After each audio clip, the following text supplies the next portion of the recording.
నేనండి మీ వదిన. మనం ఎన్నో రకాల ఆరోగ్య ప్రయోజనాలున్న ఉసిరికాయ పచ్చడిని చేసి చూయించబోతున్నాను. దానికోసం హాఫ్ కేజీ ఉసిరికాయలతో ఈజీగా, పర్ఫెక్ట్‌గా ఎవరైనా ఖచ్చితమైన కొలతలతో చేసే విధంగా చేసి చూయిస్తున్నాను. ఇది చాలా సూపర్‌గా ఉంటుందండోయ్! ప్రతిరోజు గనక మనం ఒక ఉసిరికాయని తిన్నట్లయితే నిత్య యవ్వనంగా ఉంటామంట. నేను చెప్పట్లేదండోయ్! ఆయుర్వేదం చెబుతుంది. ఉసిరికాయను రెగ్యులర్‌గా తీసుకుంటే ఇమ్యూనిటీ పవర్ పెరుగుతుంది. విటమిన్ సి పుష్కలంగా లభిస్తుంది. మధుమేహం ఉన్నవారికి అది తగ్గుతుంది. ఉసిరికాయలో ఐరన్, కాల్షియం అధికంగా ఉండడం వల్ల మన హెయిర్ గ్రోత్‌కి చాలా బాగా ఉపయోగపడుతుందండి. ఉసిరికాయ పచ్చడి కోసం హాఫ్ కేజీ ఉసిరికాయల్ని శుభ్రంగా కడిగి ఒక కాటన్ క్లాత్ మీద తడి లేకుండా పూర్తిగా ఆరనివ్వాలి. హాఫ్ కేజీ ఉసిరికాయ పచ్చడి కోసం 50 గ్రాముల చింతపండుని ఇత్తులు ఏమైనా ఈనెలుంటే తీసేసి వేడి వేడి నీళ్లు పోసుకొని నానబెట్టుకోవాలి. మీరు కావాలి అంటే 50 గ్రాముల చింతపండులో గుజ్జును తీసి ఉడకబెట్టి కూడా తీసుకోవచ్చండోయ్. నేనైతే ఫాస్ట్‌గా అయిపోవడం కోసం ఇలా వేడి నీళ్ళలో నానబెడుతున్నాను.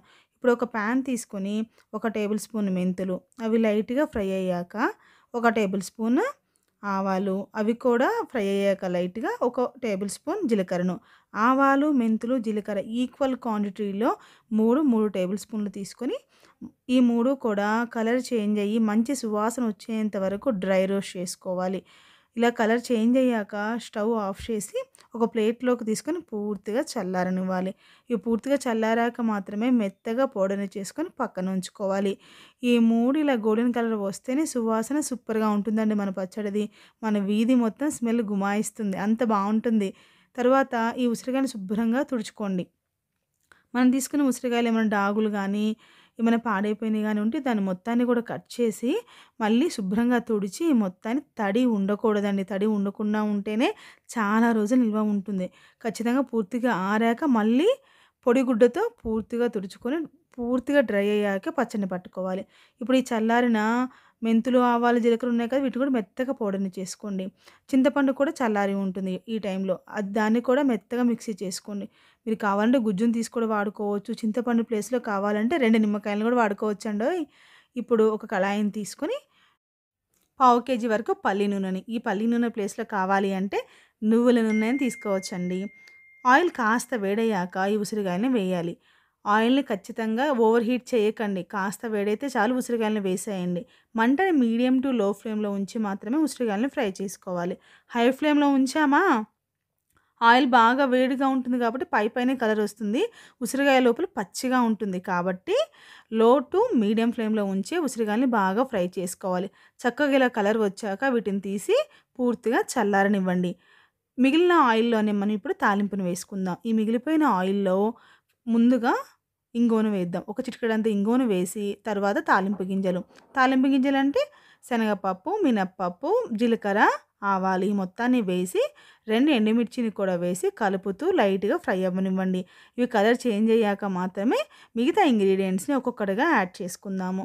మొదటగా పసుపును వేద్దాం. ఒక టేబుల్ స్పూన్ పసుపు. మనం ఆయిల్‌లో వేయడం వల్ల పచ్చి వాసన లేకుండా బావుంటుంది. కాబట్టి ఒక టేబుల్ స్పూన్ పసుపుని ఆయిల్‌లో వేసి తర్వాత మనం మిక్సీ చేసి పెట్టుకున్న చింతపండు ఉంది కదండీ! ఆ చింతపండు మిశ్రమాన్ని కూడా ఈ తాలింపులో వేయండి. దీన్ని సిమ్‌లోనే ఉంచి స్టవ్‌ని తిప్పుతూ ఉడకనివ్వండి. తరువాత 40 గ్రాముల కల్లుప్పుని తీసుకొని మిక్సీ చేసుకోండి. 2 వెల్లుల్లి రెమ్మలు మొత్తాన్ని కూడా పొట్టు తీసుకొని లైట్‌గా కోర్స్‌గా బ్లెండ్ చేసుకొని ఈ చింతపండు మిశ్రమంలో వేసి కాసేపు ఫ్రై అవ్వనివ్వండి. కాసేపు ఫ్రై అయ్యాక మనకి ఆయిల్ మొత్తం పైకి తేలుతుంది. అప్పుడు మనకి చింతపండు, వెల్లుల్లి మొత్తం బాగా ఫ్రై అయినట్లు. ఆ ఆయిల్ పైకి తేలేంత వరకు తిప్పుతూ సిమ్‌లోనే ఉంచి ఫ్రై అవ్వనిచ్చి స్టవ్ ఆఫ్ చేయండి. పూర్తిగా చల్లారాక మనం ముందుగా మిక్సీ చేసి పెట్టుకున్న ఆవాలు, జీలకర్ర, మెంతులు పౌడర్‌ని, నెక్స్ట్ చల్లారిన ఉసిరికాయ ముక్కలని, 50 గ్రాముల కారాన్ని, 40 గ్రాముల కల్లుప్పు యొక్క మిక్సీ చేసుకున్న సాల్ట్‌ని కూడా యాడ్ చేసుకొని మొత్తాన్ని కలపండి. అంతేనండి. ఇలా కలిపి మనం మూత పెట్టి 2 రోజులు రెస్ట్ ఇవ్వాలి. 2 రోజులు గనుక పక్కన ఉంచినట్లయితే ఉప్పు, కారం అన్నీ పట్టి మన పచ్చడి తినడానికి రెడీ అయినట్లే. ఎంత టేస్టీగా ఉంటుందో చేయడం గూడా చాలా సింపుల్ అండి. మీరు కావాలి అంటే చింతపండు ప్లేస్‌లో నిమ్మకాయలను గూడా తీసుకోవచ్చండి. హాఫ్ కేజీకి 2 నిమ్మకాయలైతే పర్ఫెక్ట్‌గా సరిపోతాయి. 2 డేస్ తర్వాత మొత్తాన్ని కలిపామంటే ఆయిల్ గూడా సరిపోతుందండి. మీరు కావాలంటే కాస్త యాడ్ చేసుకోవచ్చు. ఉప్పు, కారాన్ని సరిచూసుకొని ఇలా గ్లాస్ బాటిల్‌లో స్టోర్ చేసుకుంటే 6 నెలల పైగానే స్టోర్ ఉంటుందండి. చాలా టేస్టీగా ఉంటుంది. చాలా సింపుల్‌గా అయిపోయింది కదూ! మీరు ఖచ్చితంగా ట్రై చేయండి. ఇది ఎన్నో ఆరోగ్య ప్రయోజనాలున్న ఉసిరికాయ పచ్చడిని రోజు కాస్త తిన్నామంటే చాలా లాభాలుంటాయండి.